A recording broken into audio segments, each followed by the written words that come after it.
আসসালামু আলাইকুম ওরহমতুল্লাহ। আশা করি সকলে ভালো আছেন, সুস্থ আছেন। আজকে আপনাদের সামনে একটি ব্যতিক্রমধর্মী ভিডিও নিয়ে এসেছি। তো ভিডিওটি সম্পূর্ণ দেখলে বুঝতে পারবেন কেন ব্যতিক্রম বললাম। এখন রাত বাজে 1:20।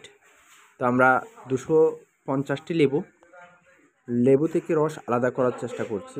তো এগুলো সকালে যেহেতু আমাদের শরবত তৈরি করতে হবে, তো শরবতটি কেন তৈরি করছি সেটি আমি পরে জানাচ্ছি। সকালে আমাদের কাজ হবে শরবত তৈরি করা। প্রায় 1000 লিটার পানিতে শরবত তৈরি করব আমরা।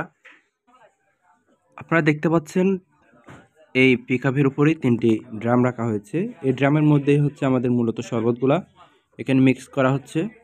এখানে যতগুলো উপকরণ দিয়েছি আমরা সেগুলো যাতে ভালো করে মিক্স হয় এবং শরবতটি স্বাদের হয়, খেতে স্বাদ লাগে সেই রকম করে শরবতগুলো তৈরি করা হচ্ছে। আর এই তৈরি করার ভিতরে যে নাড়াচাড়া বা মিক্স করার দায়িত্বে যিনি আছেন তিনি হচ্ছে মিশাল।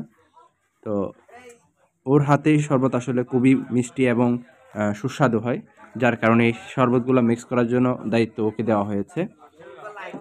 একটি বিষয় হচ্ছে শরবতগুলো যখন আমরা সকালে রেডি করছিলাম তখন খুব ইয়াতে ছিলাম যে আমাদের শরবতগুলো মানুষ গ্রহণ করবে কিনা, কারণ আমরা আগে কখনো এত পরিমাণে শরবত আমরা তৈরি করি নাই। তো এটা আমাদের জন্য নতুন একটা এক্সপিরিয়েন্স। তো গতবার আমরা শরবত নিয়ে গিয়েছিলাম। তো দেখতে পাচ্ছেন কোথায় নিয়ে গেছি, আমাদের এই ব্যানার দেখে বোঝা যায় আমি কোন জায়গার কথা বলছিলাম এতক্ষণ আপনাদেরকে।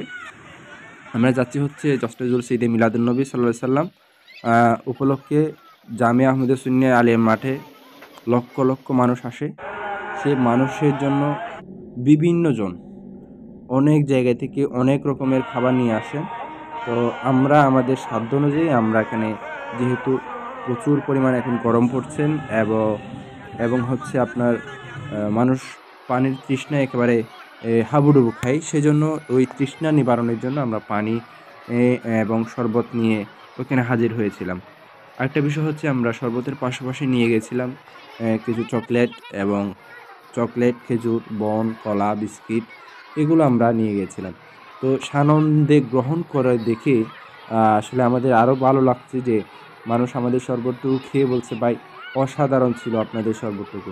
তো যদিও বা কারো কাছ থেকে এরকম রিভিউ নিই নাই, কারণ হচ্ছে এটা অ্যাপ্রিসিয়েট করার জন্য, যারা এই শরবতগুলো তৈরি করতে গিয়ে যারা কাজ করেছে তাদেরকে একটু উৎসাহ দেওয়ার জন্য ভিডিওটা করা, অন্য কিছু না বা কাউকে দেখানোর জন্য না।